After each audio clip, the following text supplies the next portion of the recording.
नमस्कार दोस्तों, मालवा के किसानों की चौपाल में आपका हार्दिक स्वागत है। दोस्तों, अगर आप किसान हैं और अगर आप सोयाबीन की खेती करते हैं तो बिल्कुल सही चैनल पर आप आ चुके हैं, क्योंकि इस चैनल पर आपको सोयाबीन से जुड़ी हुई विभिन्न प्रकार की छोटी से लगाकर बड़ी विभिन्न प्रकार की जानकारियाँ यहाँ पर लगातार मिलती रहेगी।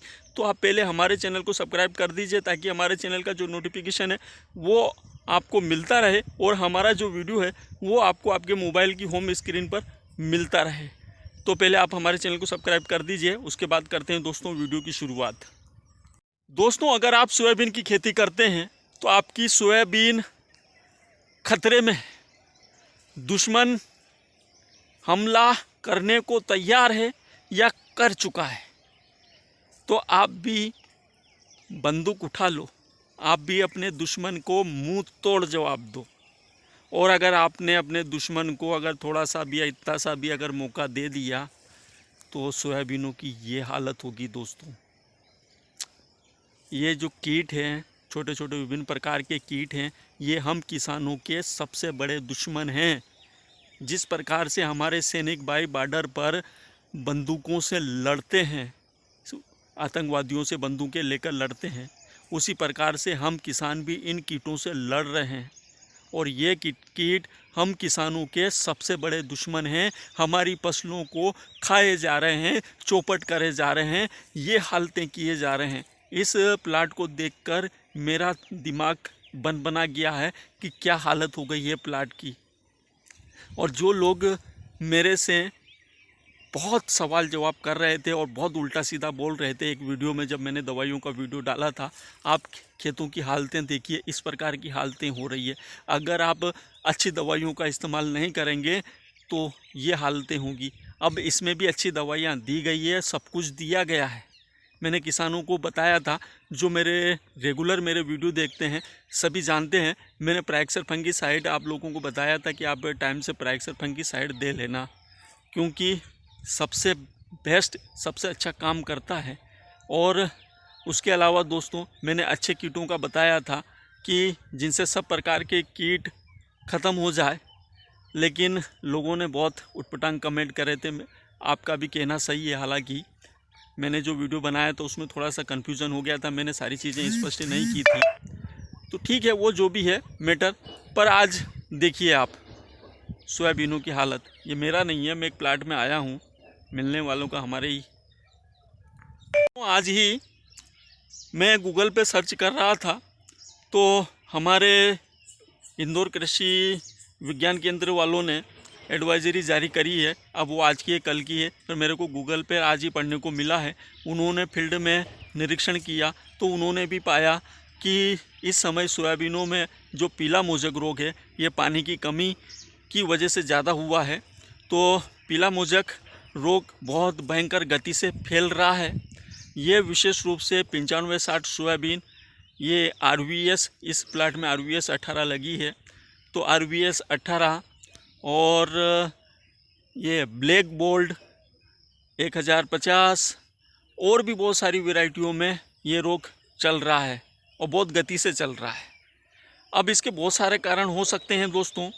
एक तो अब मैं इस प्लाट में आया हूँ तो इसका आज पूरा एनालाइज कर लेते हैं अपन कि ये जो देख रहे हैं ये प्लाट, इस प्लाट में हुआ क्या है कि खरपतवार नाशक का बहुत तगड़ा इस्तेमाल किया गया। इनमें इन सोयाबीनों में बहुत ज़ोर का झटका लगा था। अब इसकी जो RVS 18 की जो जड़ है, वो जड़ क्या करती है कि फैलाव करती है। अब ये फैलाव करती है तो अंदर नहीं जाती, गहरी जड़ें नहीं होती इसकी, ये फैलाव करती है। अब इसमें होता क्या है कि एक जाल बिछता है जड़ों का। अब उस समय जब अपन बहुत ज़ोर का झटका दे लेंगे, जहाँ जहाँ पर ज़ोर का झटका लगा था वहाँ की सोयाबीनें देख सकते हैं अभी भी इस स्थिति में है। अब पानी गिरता रहा तो वो चलते रही, लेकिन इनकी जो सोयाबीनें, इन सोयाबीनों की जो जड़ें थी वो जड़ें ज़्यादा ग्रोथ नहीं कर पाई, जड़ें भी हल्की थी, तो ये पौधे कमज़ोर पौधे थे। अब इन कमज़ोर पौधों में से किसी पौधे में पीला मोजक वायरस आया, और जब ये इसमें पीला मोजक वायरस आया तो एक सफ़ेद मक्खी होती है दोस्तों, वो सफ़ेद मक्खी क्या करती है कि उस जिस पौधे में वायरस होता है उस पर बैठती है, और उस पर बैठने के बाद वो दूसरे पौधों पर बैठती है, और वो धीरे धीरे करके बहुत सारी जगहों पर फैला देती है। तो देख सकते हैं आप, धीरे धीरे धीरे करके ये देख लीजिए हालत, पूरा प्लाट नीचे तक देख लीजिए आप, क्या हालत हुई है। दोस्तों हमें करना क्या है, हमारे जो सावधानियां रखनी है, उन सावधानियों में हमें करना क्या है कि अगर खेत में अगर एक पौधा भी अगर पीला पड़ा, चाहे उसमें पीला मोजक है या नहीं है, अपन जानते या नहीं जानते, अगर एक पौधे, दो पौधे, चार पौधों में फ़र्क नहीं पड़ेगा दोस्तों, नहीं तो ये हालतें हो जाएगी। आप उन पौधों को निकालिए और निकाल कर गड्ढा खोद कर उनको ज़मीन में गड़ा दीजिए। अगर आपने फेंका और वो जो मक्खी होती है, सफ़ेद मक्खी होती है, वो उसके ऊपर बैठी और फिर से वो आपके खेत में गई, तो वो अन्य दूसरे पौधों पर भी फैला देगी। तो ये सबसे बड़ी इसकी सुरक्षा है। आप इन चीज़ों का ध्यान रखें, खेतों का लगातार निरीक्षण करते रहें, ये ज़्यादा बड़ी जगह में फैल ना पाए उससे पहले आप अगर एक दो चार पौधे अगर आपको इस प्रकार के दिखने लगे हैं तो समय से दवाइयों का उपयोग करें। और दोस्तों अगर आपके खेत अच्छे हरे भरे हैं अभी भी, तो आप अच्छे फंगिसाइडों का उपयोग कर लीजिए और अच्छी दवाइयों का इस्तेमाल कर लीजिए। और दोस्तों मेरा मानना है कि जितनी ज़्यादा बदबू मारने वाली दवाइयाँ होगी, उससे ये मक्खियाँ और ये मच्छर और ये कीट उतने ही ज़्यादा भगेंगे। देखिए अपन टेक्निकल दवाइयों का भी इस्तेमाल करते हैं, कोरोजन, एम्प्लिको जैसी दवाइयों का भी इस्तेमाल करते हैं, लेकिन ये दवाइयाँ क्या करती है, बदबू नहीं मारती। तो उसकी वजह से ये मक्खियाँ फिर भिनभिनाती रहती है और किसी न किसी एक पौधे पर फिर मार देती है वो डंक। तो हमें बदबू वाली दवाइयों का भी इस्तेमाल करना है, ताकि कि ये मक्खियाँ हैं, ये मच्छर है, ये सब हमारे खेतों से दूर रहेंगे। और दोस्तों अगर इस प्रकार के अगर पीले मोजक लग गए हैं और अगर ये फैलता जा रहा है, तो पीला मोजक की दवाइयाँ अलग आती हैं।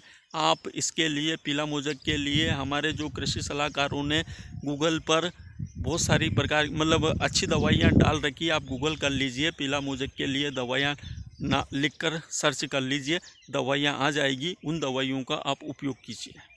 बहुत सारे क्षेत्रों में दोस्तों ये समस्याएं बढ़ती जा रही है, खेत के खेत चौपट होते जा रहे हैं। और ये ऐसा है कि एक खेत में एक पौधे से शुरुआत हुई दोस्तों, और अगर उस समय उस एक पौधे पर अगर ध्यान दे लेते तो ये पूरा खेत कंडम नहीं होता। और अब इनसे क्या होता है कि पास का खेत, उसके पास का खेत और उसके पास के, वो पूरे क्षेत्रों में ये बहुत भयंकर गति से फैलता है। तो दोस्तों हमें बिल्कुल अलर्ट रहने की ज़रूरत है और बिल्कुल सावधान रहने की ज़रूरत है। अब इतनी भयंकर स्थिति में अब दवाइयाँ भी दें तो क्या, मेरे को नहीं लगता है कि कुछ होने वाला है इनमें, क्योंकि सोयाबीन अब जितने जो बच गए हैं साइडों में, वो बच जाए तो बच ही जाए, नहीं तो ये तो खेत जा चुका है। तो आपके खेत में आए उससे पहले आप सावधान हो जाइए, सतर्क हो जाइए और बिल्कुल अलर्ट हो जाइए। सैनिक जिस प्रकार से सैनिक पर बॉर्डर पर अलर्ट रहता है, 24 घंटे चौकन्ना रहता है, उस प्रकार से आप भी चौकन्ने हो जाइए, नहीं तो आपकी फसल को ये कीट खा जाएंगे, बर्बाद कर देंगे। इसके अलावा दोस्तों अगर आपके यहाँ पर भी इस प्रकार की समस्याएं आ रही है तो आप समय अनुसार उपचार करें, और जो हमारे कृषि वैज्ञानिकों ने सलाहें दी है उन सलाहों को मानें। आप गूगल करें और उनको पढ़ें और उनकी सलाहों के अनुसार आप दवाइयों का इस्तेमाल करें। और दोस्तों अगर आप गूगल नहीं कर पा रहे हैं और अगर आप को अगर समस्या है तो आप मेरे को कमेंट कर सकते हैं, मैं अपने मोबाइल नंबर भी आपको दे दूंगा। तो अपन आपस में मिलकर इन समस्याओं से लड़ेंगे और इन समस्याओं से संघर्ष करेंगे। जिस प्रकार से हमारे सैनिक भाई बॉर्डर पर 24 घंटा चौकन्ना रहते हैं, बिल्कुल तटस्थ रहते हैं, उसी प्रकार से दोस्तों हमें भी बिल्कुल तटस्थ रहना है, वरना ये जो हमारा दुश्मन है हमारी फसलों को खा जाएगा। तो दोस्तों है ना, मेरे को उन लोगों पर थोड़ा सा उनकी विचारधाराओं पर भी लगता है जो ये कहते थे कि क्या सारे पैसे दुकानदार को दे दें। तो दादा दुकानदार को कुछ मत दो आप, मत करो अच्छी दवाइयों का इस्तेमाल, है ना। अपनी फसलों को बचा लो बस, जैसे भी हो आप, जिस भी प्रकार से हो अपनी फसलों को सुरक्षित रख पाएँ, जैसे भी रख पाएँ अच्छे तरीके से अपनी फसलों की सुरक्षा कीजिए। ज़रूरी नहीं है कि आप अच्छी दवाइयों का ही उपयोग करें, जिस भी प्रकार से आपकी फसलें अच्छी रह सकें उस प्रकार से अपनी फसलों को रखें। और मैं मेरे जो अनुभवशील किसान हैं उनसे मार्गदर्शन चाहूँगा कि आप लोग भी अपना मार्गदर्शन दें, अपना जो अनुभव है आप लोगों का खेती करने का लंबा अनुभव है उसको हमारे किसान भाइयों के साथ शेयर करें, ताकि कि ये जो हालतें हो रही है फसलों की, ये हालतें ना हों। इसके अलावा दोस्तों, सोयाबीन तो अच्छी लगेगी नहीं, लेकिन अगर जानकारी अच्छी लगी हो तो वीडियो को शेयर करें। चाहे आपने अभी तक किया हो कभी या नहीं किया हो, लेकिन वीडियो को आप शेयर करें और भी दूसरे किसानों को दिखाएं कि ये हालतें सोयाबीन की हो रही है। आप बिल्कुल चौकन्ने रहें, खेत का निरीक्षण करते रहें, क्योंकि आप अगर शेयर करते हैं और दूसरे किसानों के पास भी पहुंचता है तो शायद जो इस प्रकार की हालतें जो हुई है इस प्रकार की हालतें नहीं होगी। बहुत सारे किसानों के रेगुलर आते हैं जो कि फसलों पर ध्यान नहीं देते, उनके वीडियो आते हैं और फ़ोटो आते हैं कि हमारी फसलों में ये समस्याएं हो गई। अब आप जब चौकन्ना हो रहे हैं, जबकि फसलें ख़त्म हो गई है, फिर भी दोस्तों हमें सबको मिलकर हमारे किसान भाइयों की मदद करना है ताकि कि समस्याएं ना जाएं। और वीडियो को आप शेयर ज़रूर करें। नमस्कार दोस्तों।